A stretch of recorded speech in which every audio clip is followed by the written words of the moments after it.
සියලු දෙනාම iPhone කියලා පිළිගන්නා ටෙක්නොලොජි YouTube channel එකට. drones ගැන මම මේ වෙද්දි වීඩියෝස් කීපයක්ම කරලා තියෙනවා. toy drone, camera drone සහ budget drone සම්බන්ධයෙන්. ඉතින් drone ගැන කතා කරද්දී categorize කීපයකටම බර අනුව ඒ වගේ කරන්න පුළුවන් දේවල් අනුව අපිට පුළුවන් drones වර්ග කරන්න. හැබැයි අද කතා කරන්න යන්නේ වෙනස් විදිහේ drone එකක් සම්බන්ධයෙන් මේ ලෝකේ පළවෙනි flying camera drone එක.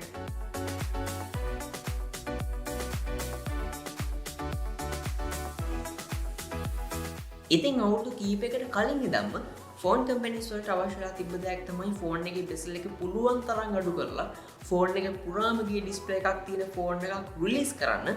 මේකේ ප්‍රතිඵලයක් විදිහට තමයි notch, pop-up camera, rotating camera සහ punch hole වගේ දේවල් ෆෝන්ස් වල බලා ගන්න පුළුවන් වුණේ. ඒත් එක්කම under display selfie camera නිර්මාණය කරන එකත් ෆෝන් කම්පැනිස් වලින් try කරපු දෙයක් සහ මේ වෙද්දිත් මේ වගේ දේවල් අත්දැක බැලීම් සිදු කරනවා. ඒ වගේ එළියට අපු concept එකක් තමයි Vivo ලගේ flying camera drone එක.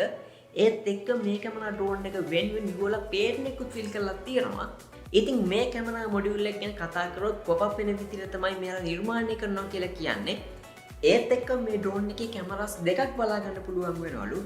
angles දෙකකින් photos capture කරන්න සහ video record කරන්න. ඒත් එක්කම infrared sensors තුනක් මේ drone එකේ වටේට බලා ගන්න පුළුවන් වෙනවා කියලා කියනවා.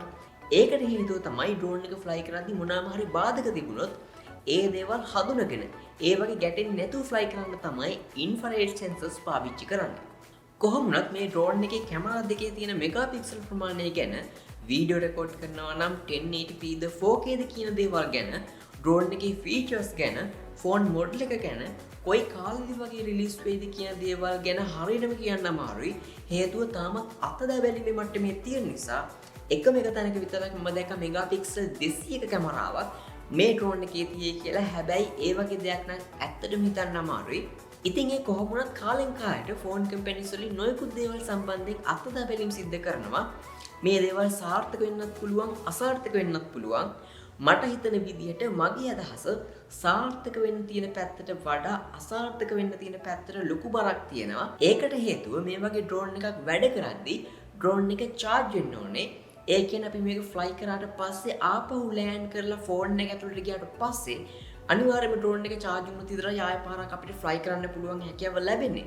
එහෙම charge වෙනවා නම් ෆෝන් එකේ බැටරි එකම තමයි drone එකත් charge වෙන්නේ. ඒ කියන්නේ අපි මේක use කරන වාරයක් පාසා drone එක charge වෙන නිසා ෆෝන් එකේ බැටරි එක ගොඩක් ඉක්මනින් බහින්න බලනවා. එහෙම නොවෙන්නේ ඒකට විසඳුමක් අනිවාර්යයෙන්ම ගේන්න වෙනවා.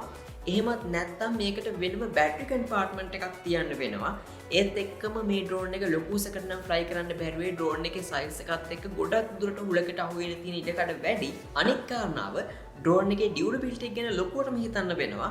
ඒත් එක්කම පොප් අප් වෙන මෙකැනිසම් එක ගැන වැඩිපුර හොයලා බලන්න සිද්ධ වෙනවා. ඩ්‍රෝන් එක එහාට මෙහාට යද්දී හිර වෙන්න පුළුවන් අවස්ථා තියෙනවා. ඉතින් ඒ නිසා ඒ වගේ දෙයක් නිර්මාණය කරද්දී ගොඩක් දුරට සැලකිලිමත් වෙන්න වෙනවා. ඉතින් මේ concept එක දකිද්දී මට මතක් වුණේ Airpix drone එක.